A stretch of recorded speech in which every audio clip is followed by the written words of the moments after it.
Success looks like getting up every day and doing the job, one foot in front of the other. I have learned that this business rewards consistency over everything else. You don't have to be the best. You just have to keep going.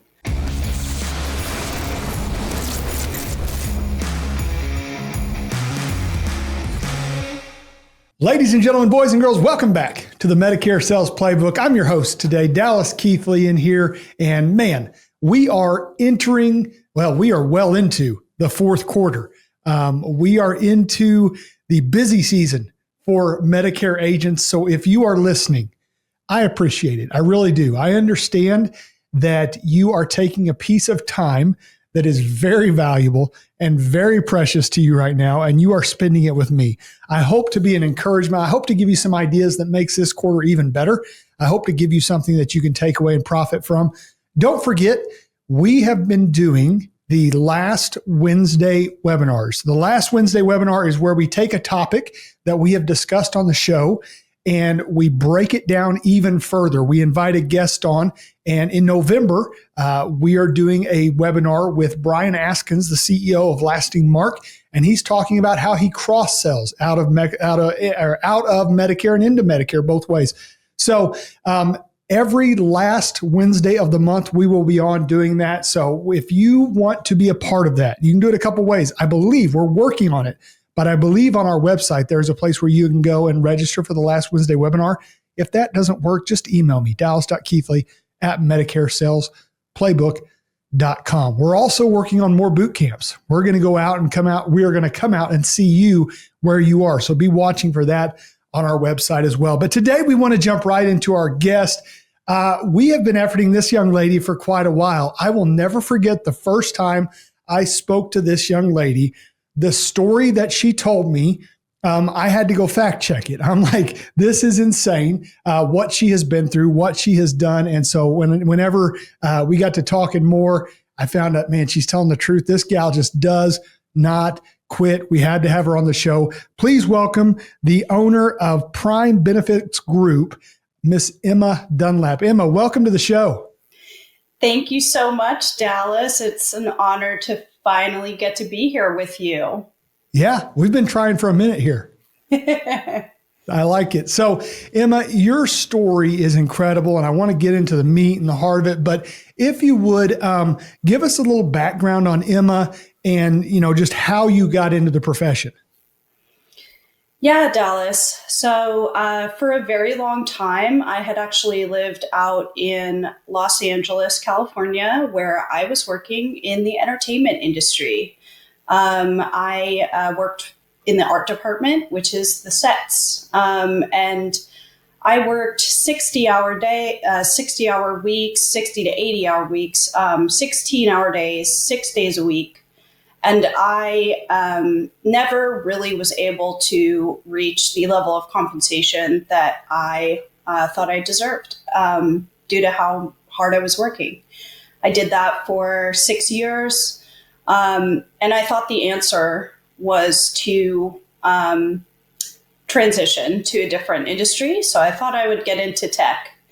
I went ahead and got another degree, went back to school, tried to do that again, hit a compensation ceiling. And so a friend of mine called me on a day that I had, been kind of thinking about what my next move was going to be and said, hey, I've got something for you. I don't know what your situation is and if you're even looking, but let me tell you about this opportunity. And that was about August of 2024. Okay. So I'm going to ask you I've been reading a lot of John Grisham books. I'm going to ask you a question that is meant to fire you up. Okay. Don't take it the wrong way. Do you feel like you failed your way into this business?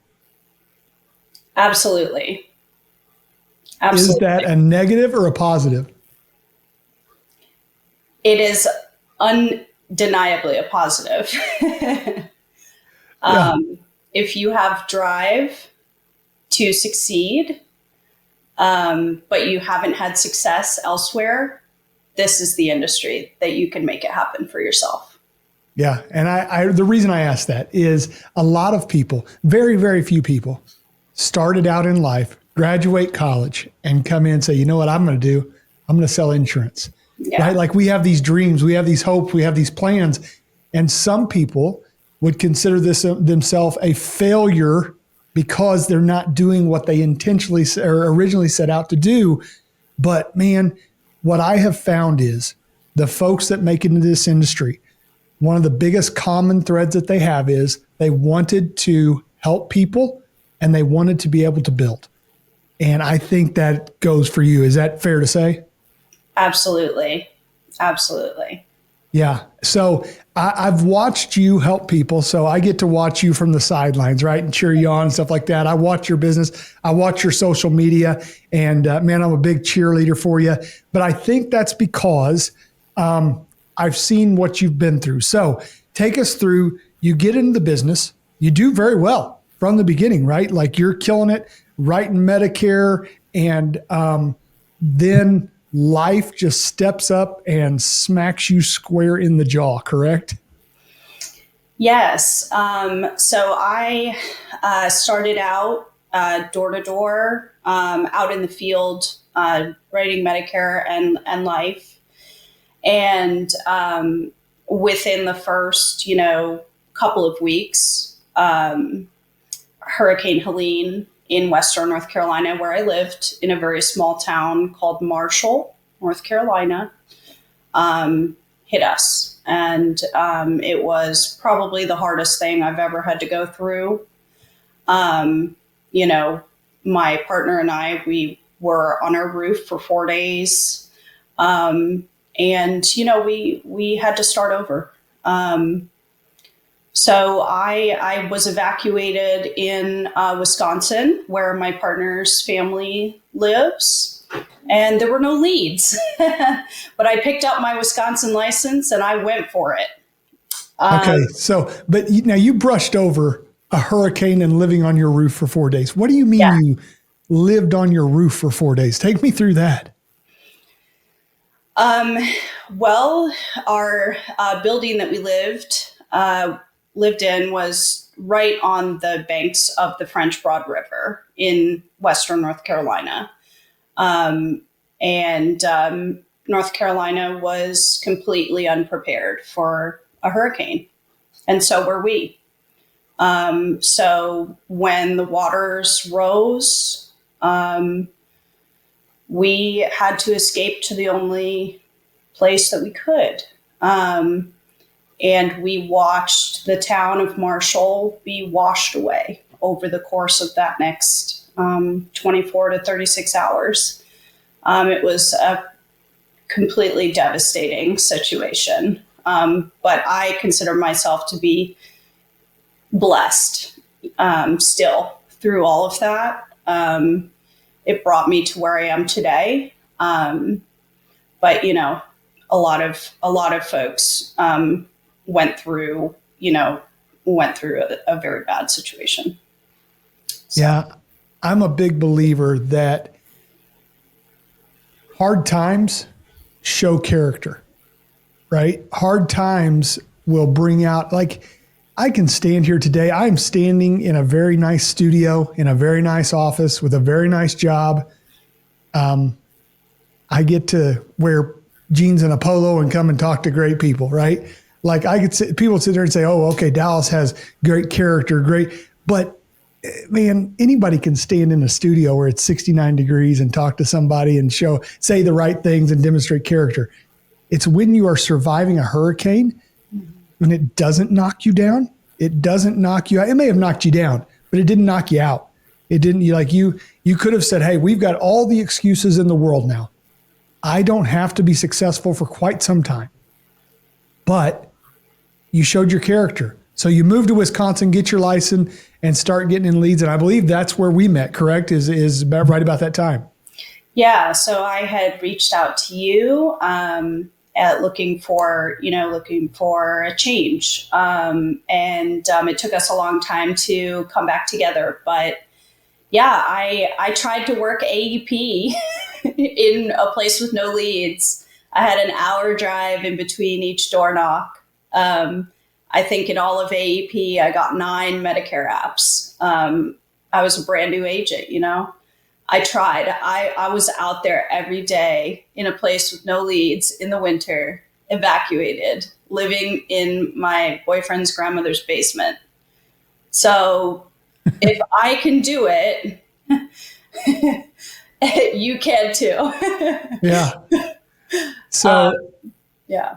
so take me through, what kept you going? Because 9 apps, a lot of people would say, look, man, that's just not a successful AEP. I'm sure there were a lot of days where you're like, man, I got to do something else. Why did you keep at it? Why did you keep going? The opportunity in this industry is undeniable. And I'm just not a quitter. I believed in the opportunity and I wanted to see it through. So once we got resettled in Kentucky, in our beautiful new home here, we just focused on rebuilding. And that's when I really dug in. All right. So tell me about that now. You dug in. What does success look like for Emma Dunlap? You've had, a year now or two to get back and get going. What does success look like for you? Success looks like getting up every day and doing the job. One foot in front of the other. I have learned that this business rewards consistency over everything else. You don't have to be the best. You just have to keep going. Yeah. So I did that for 9 months. And I got back on my feet and I did more than that. I was on the leaderboard. I did a lot of business. But it all came from the grit and the desire to succeed and the belief in myself and in this industry. So I imagine as you are coming into, as you're coming into your new home in Kentucky, coming into out of Wisconsin, all that stuff, you're ready to go. You finally got a place you can work, all that stuff. I imagine money is probably not abundant because listen, I've moved before. I understand that you got to pay for the down payment and, if you're renting and all that stuff. If you were talking to a brand new agent, so imagine you're talking to somebody right now, they don't have a ton of money to spend on leads.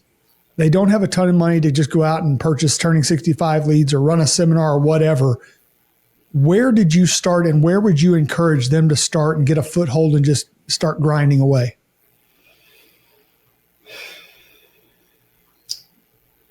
So I personally started, and this wasn't necessarily by choice, but I started within a free leads model. It is a great opportunity for new agents who are financially limited to that degree. And then, I just call that training wheels.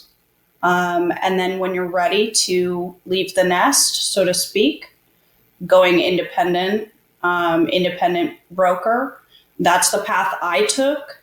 But I do think there's a path forward with, going the broker route right away.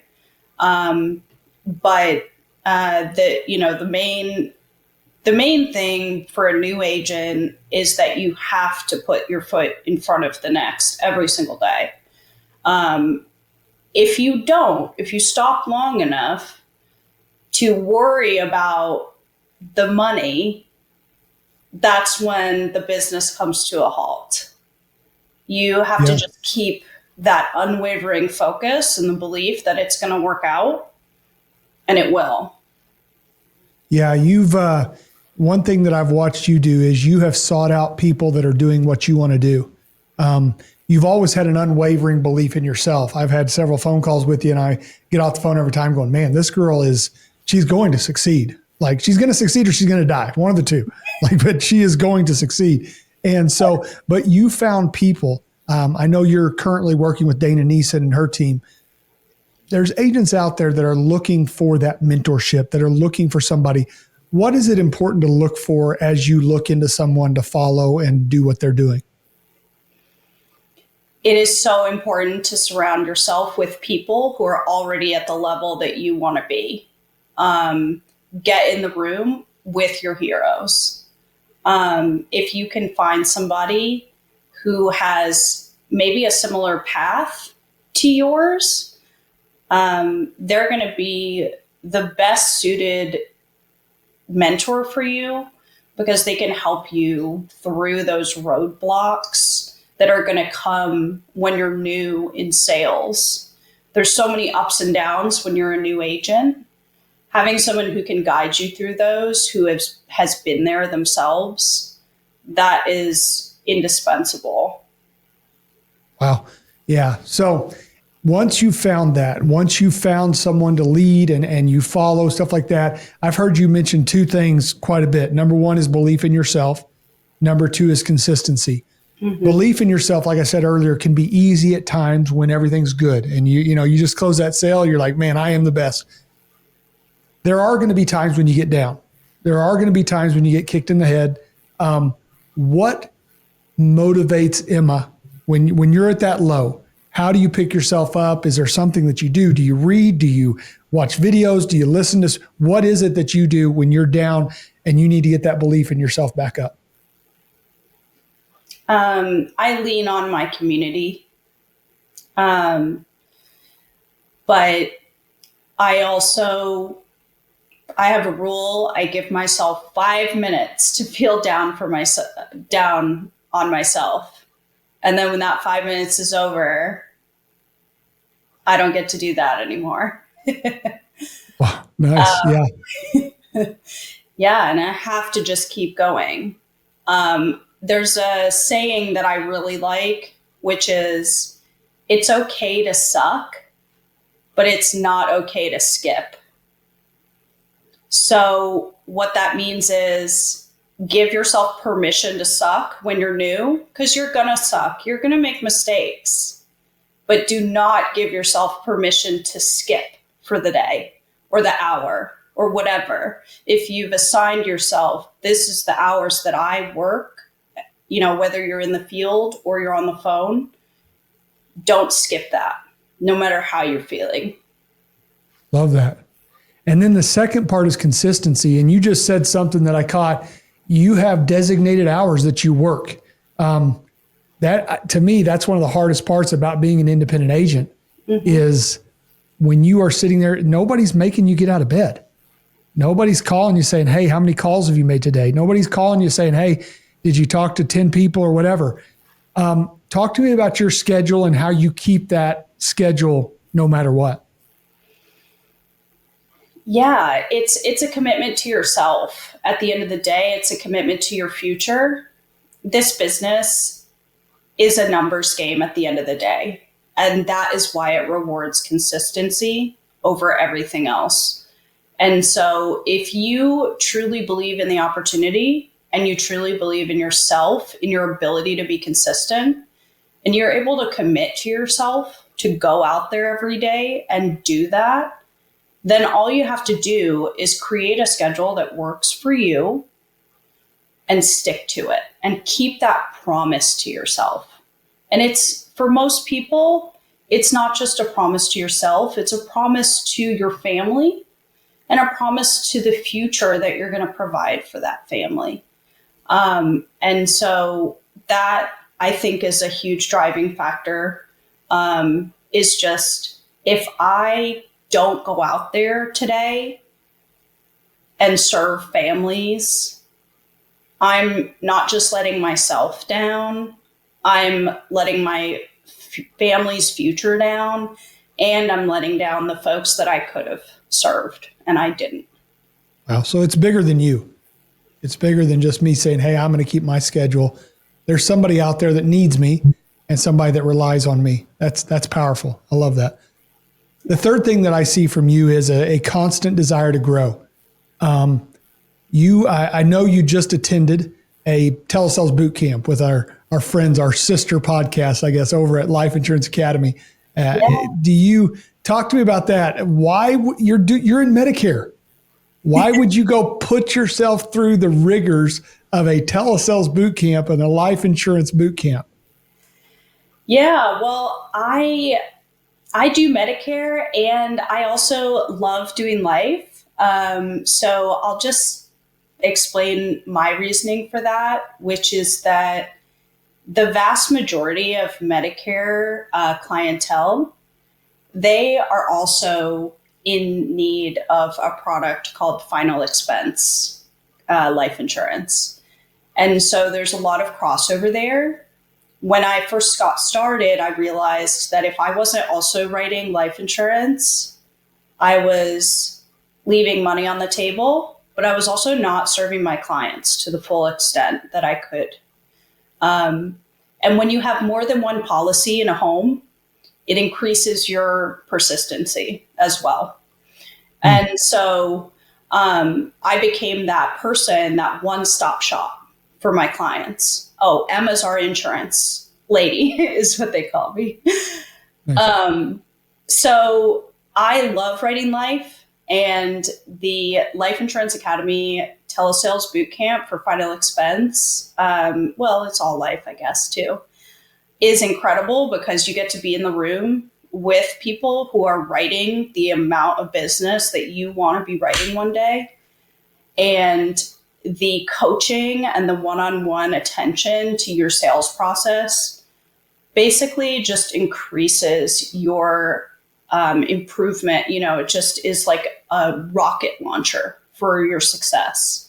Getting in the room is so important to me. I will invest my time and my money to get in the room where, and I think that's something that sets me apart as well. Love that. Yeah. So as we close out the year, I imagine, and this could come back to bite me. I don't think it will. I imagine that you are looking into 2026. I imagine because, man, 2025 did not go as you had planned it, right? Not at all. What are some goals and desires and dreams that you have going into 2026? Well, I would really love to bring on between 10 and 15 folks onto my new agency, Prime Benefits Group, over the next 6 months to a year, who focus on both Medicare and life. They can be anywhere in the country.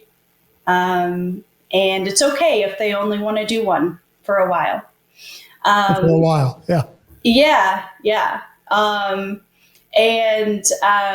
As far as my personal production goes, I'd really like to serve maybe around 600 families this upcoming year, just on my own pen for Medicare. We'll leave the life goals for the Life Insurance Academy podcast. I like it. That's great. Emma, thank you very much. I appreciate it. As we close out, if someone does want to get in touch with you, if there's somebody out there, and I'll tell you guys now, I believe Emma is looking for someone that is highly motivated and highly driven. I hope, Emma, you are going to have a strenuous interview process in order to get people to come work for you, because it's a privilege to work with Emma, right? And so I hope that you are prepared to put them through the grind, as they say. But if someone wanted to reach out to you, even just to visit with you or to thank you for the podcast, what's the best way to get a hold of you? They can text me. That number is 828-380-1359. And I would be more than happy to offer advice, support, or a shoulder to cry on. Love that. All right, guys. Thank you, Emma, very much. You did a great job. I knew this would be a great interview. You've been through so much, And I love how you are now taking what you've been through and helping others, right? Because that's one of the things about problems. There are problems that people could talk to you about that I don't understand because I haven't been through it, right? But you can help people that have been through that. And man, the worst thing we can do is waste what we have learned going through adversity. So I thank you for coming on here. Thank you so much, Dallas. It's an honor to be here. Absolutely. Guys, we hope you enjoyed that. We hope you enjoyed sitting with Emma and listening to her story. I've got to know Emma over the last year or so, and she keeps me going. She keeps me motivated. Love talking to her every time I'm encouraged. We want to hear more stories like that. So if you know someone that has been through something or is just a great spirit, a great personality, we would love to interview them here on the Medicare Sales Playbook. We do appreciate you guys. We appreciate all that you do for us. Keep liking, subscribing, sharing, all the great things. Be watching for Tuesday tips, the last Wednesday webinar, and the Medicare seminar boot camps or the Medicare boot camps coming up. And we will talk to you next time on the Medicare Sales Playbook.